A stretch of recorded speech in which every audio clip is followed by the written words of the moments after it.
So, Mark, did you see how hot it is in Las Vegas? The buses are on fire. That's not from the heat. Chris Angel's just trying some new tricks is all. I don't know, but this is two weather-related stories to open the show in a week. I guess we jumped the shark here. And we still haven't cracked any eggs on rocks. Sad. But you got your Chris Angel joke in. Oh my God, I had no breath there.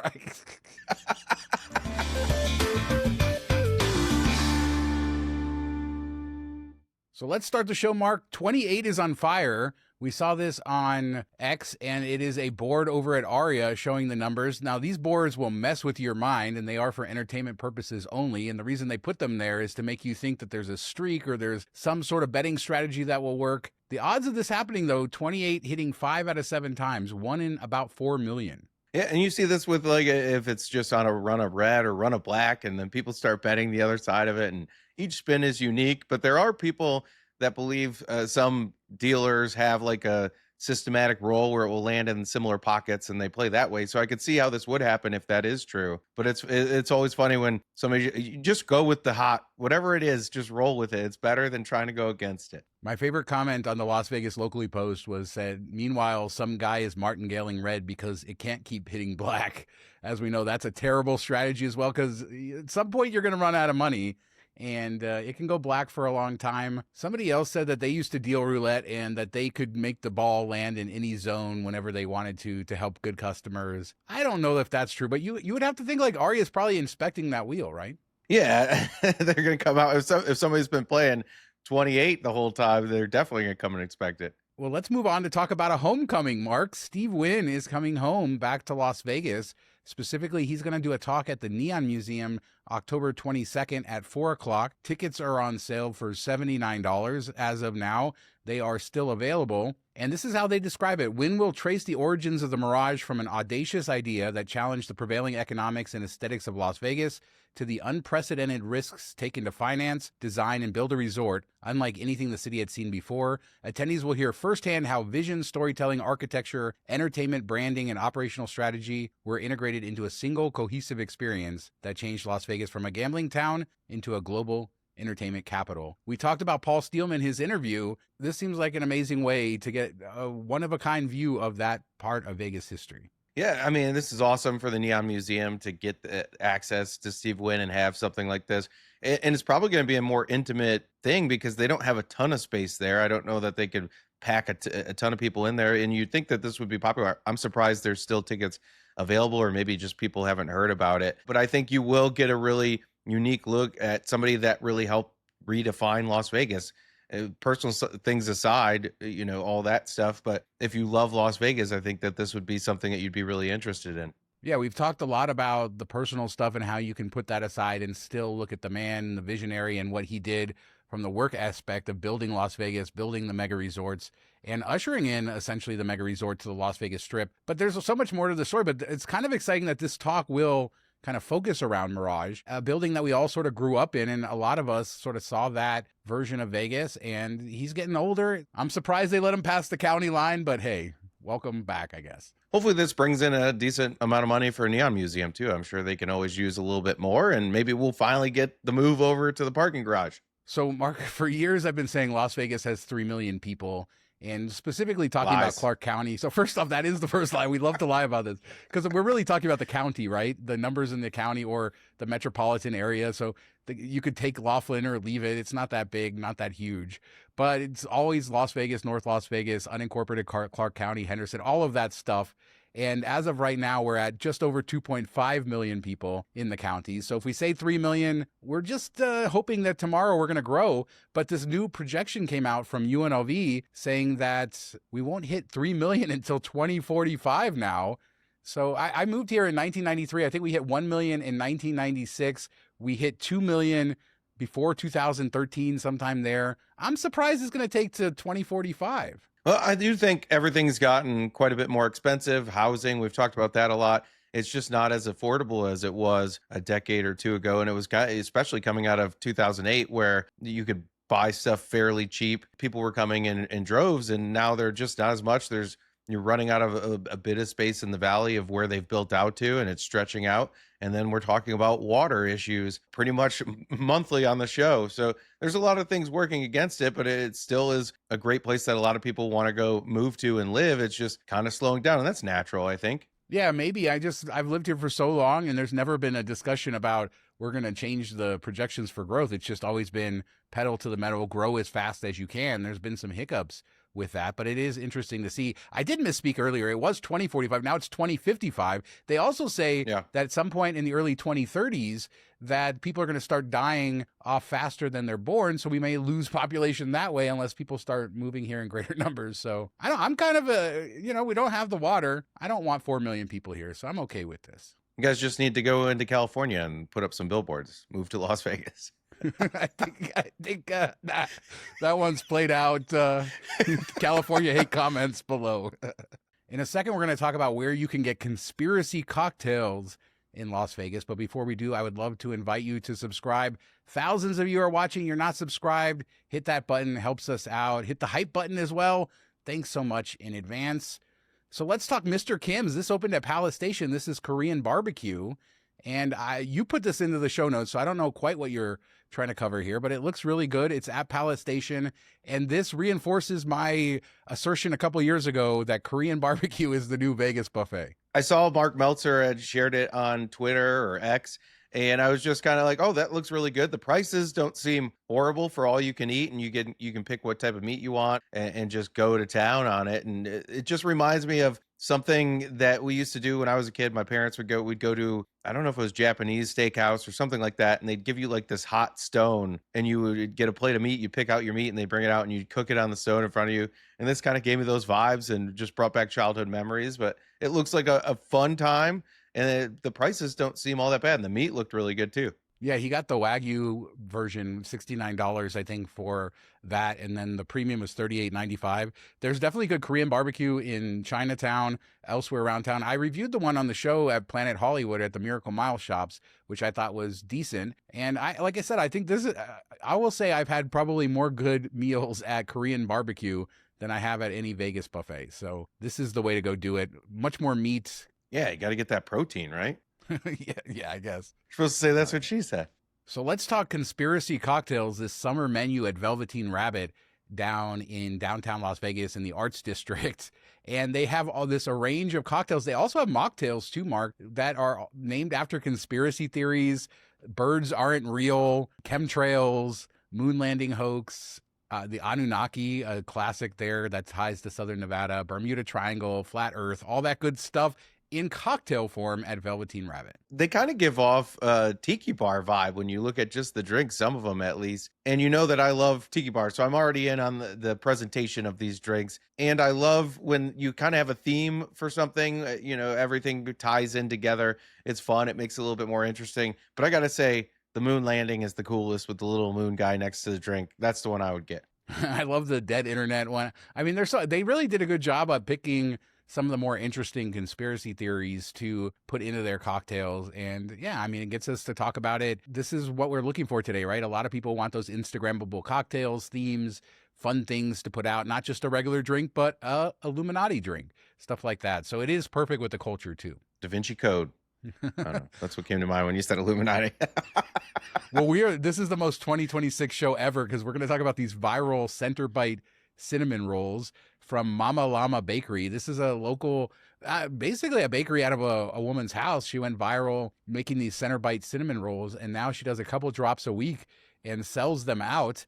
And I looked this morning when I was kind of going through the story, and there was a drop today. It was already sold out like 7 in the morning or something. So people are on top of this. But I had never heard of what center bite cinnamon rolls are, but I guess it's designed to basically make the entire cinnamon roll that soft centery part and not the drier outside parts. So they look really good. And this is a local success story, took off on TikTok, all of that stuff. And now she can't make enough of them. Yeah, it's fun to see when these things happen. It happens with like pizza pop-ups and stuff like that, and cinnamon rolls and bakeries and all these things, and they can kind of make a little side hustle through social media, and then a lot of times it turns into, I wouldn't be surprised if there's a storefront opening in Vegas somewhere in the next year or so, if it continues this trend. But these do look amazing. And I mean, how many people have just ripped off the dry outside of a cinnamon roll and gone right into the middle parts? So this is the perfect way to get your sugar high. Yeah, and there's no seed oil, so it's a very, I guess, quote unquote healthy, but she's using better recipes. And I think it started when she was pregnant. She was looking for a better recipe, tweaked it all. You know, this is a success story. Started a few years ago. Now I need to try one. I was going into the story, I wasn't all excited. Then I started looking at the videos, people trying them, and they do look really good. So maybe the hype will die off and I'll be able to get one of the drops. As a reminder, we have our Patreon. We do a unhinged after show every week, other content up there, money saving guide, all of that. Patreon.com/MTM Vegas for all the information. Helps us keep doing this show. Thanks so much to everybody in our Patreon community. So let's talk F1 just for a second, Mark. We avoided something very interesting with all the things going on. With all the things going on in the world. F1 in Las Vegas had a great idea that they contemplated, was to have a second race in Las Vegas this year, like a week or two after the original race. Now, Steve Hill of the LVCVA does admit that it wasn't a good idea and that they were just sort of looking at all options. So it's not like they got very far down the road with this idea, but yeah, that would have been terrible. It was just the bribes weren't high enough, right? And they're like, oh, you're not going to give us that more? But who's bribing who? No, we don't know between where the money goes back and forth. Yeah, this would have been rough. People already complain about the setup and takedown time and how it kind of ruins one of the more magical times of the year in Vegas. And it'd be one thing if it was like 6 months later. Even then, it wouldn't be a great idea because it would just mess up another time, like probably in April, which is another beautiful time to come to Las Vegas. So I wouldn't have loved that. But doing it a couple weeks later, it's like they don't ever do this in F1 that I know of. So that would just been weird. Yeah, I mean, basically rescheduling some races from the Middle East and moving them here. And I mean, I guess this just shows that this is like the flagship. If this is the first thing you think of, and I guess also the timing, right? Because it was going to be close by to the dates that it was here. But yeah, we don't need two F1 races. I was at first when I saw this story, I was like, were they going to, you know how like NASCAR will have like 4 races through a weekend, different types of cars, different, but it's all part of the NASCAR. That's what I was thinking, which again, F1 doesn't do that. It would have hurt sales too, I think. Yeah, it would have hurt ticket sales. It would have hurt room bookings, would have hurt the smaller casinos, the casinos that aren't for the affluent, higher end people downtown. I mean, are they going to have to put on another festival too to get people to go down there? Duplicate everything. That's what they didn't do. Thankfully, they came to their senses. But let's talk the numbers for a second. The June numbers came in, and there's no big headlines, nothing crazy going on here, so we won't spend too much time on it. Visitor volume was down 0.5%. The big number that stands out is convention attendance, up 25.8%. I forgot about this, but I saw Vital Vegas say the furries save Vegas. I think the furry convention was in June. Gotta love the furries, man. They always bring the people, they bring the money, they bring the fun.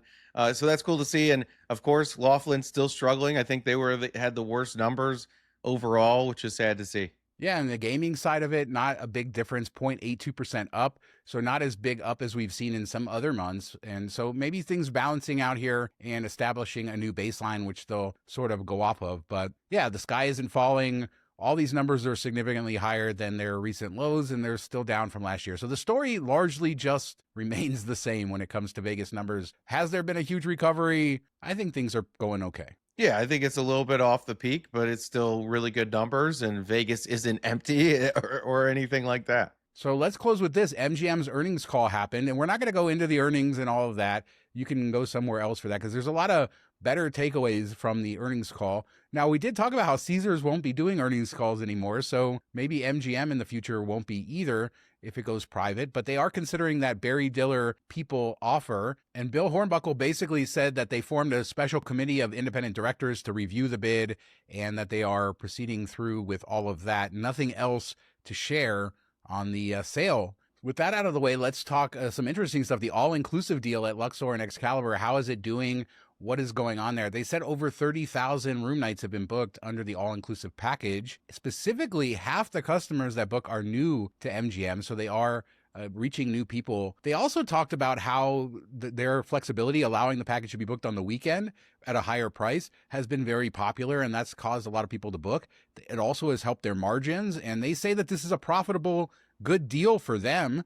Which, here's the question then, why didn't you do this before? Is this proof that you can offer a deal and also make money? You don't have to overcharge for everything. Yeah, and that's the takeaway here. Like, you've been greedy for so long and trying to take advantage of the lower end market and treating it just like it's the higher end market, and it's not. And if you would have treated it like a lower end market, you could have still made money and you would have been full and filling up the place left and right. So this is good. I hope that they take this and run with it and continue to do something similar. But it is especially good if you're bringing in 50% of the people booking a package are coming in that have never stayed with you before. That's a customer that you can hit with offers, maybe bring them back a lot easier than getting somebody new off the street. So I think just that alone, even if it was like a break even, it is a really good sign for MGM in a package like this. So hopefully it stays around a lot longer. They do it every summer. Maybe summer gets a little bit slower with the heat, and just give people the opportunity. But we see this with other things. You think it's a great deal, you book it, and you're like, I'm going to take advantage of this and this and this, and then you get there and you don't do everything that you could do, or you get distracted, or maybe you don't drink as much as you thought you would. So they end up coming out ahead of it versus what we think when you look at the initial opportunity. Yeah, they're definitely spending more money when they get there. The cruise lines have made brilliant work of this type of strategy, getting you with a cheaper cruise fare, and then how much ancillary revenue are you bringing in? It's good, but the question for MGM in their move to be more luxurious is what are these customers to them? Because are these the customers that they want for the rest of their portfolio? Or are they very different value-minded customers that don't really fit in with what MGM has been trying to do? I think that there's probably some of that, but there's also, I mean, when we first started going to Vegas and I'm younger, I'm staying in the lower end properties, what I can afford in my 20s. If I'm 22, 23, 24, something like that, you get into your 30s, you get a little bit of more money. Maybe you go for mid tier. In your 40s, that's where your peak earning, 40s and 50s. And then you go more into the luxury. So I think that this is a good opportunity to be a feeder system for their more premium properties. I think that's why it's useful to have the different tiers of hotels and different price points. And this is a great way. I mean, who's going to be the number one person to book this? Friends coming to that are younger, coming to Vegas for the first or second time, and they want to take advantage of this, and they're on a tight budget, and they like knowing that food and drinks and the hotel all is in one price that they don't have to worry about, and then they have the extra money to do whatever else they're doing. But as they age out or get older, they're going to say, "Oh, remember when we went and we stayed at Excalibur? What else does MGM have? Let me look at their other properties. Where can we afford now?" So I think it work in that aspect as well. So you got to get the crypto bros before they hit it big. And then when they do, they'll graduate up to Cosmo or Aria or something like that. I mean, you got to get a stake inside of a briefcase for $1,000. Then you got the crypto bros on lock. Well, we need tomorrow's crypto bros. Vegas is funded by all of that money going around for ridiculous things. Yeah, like bringing in a yacht that nobody ever rides on, it seems like.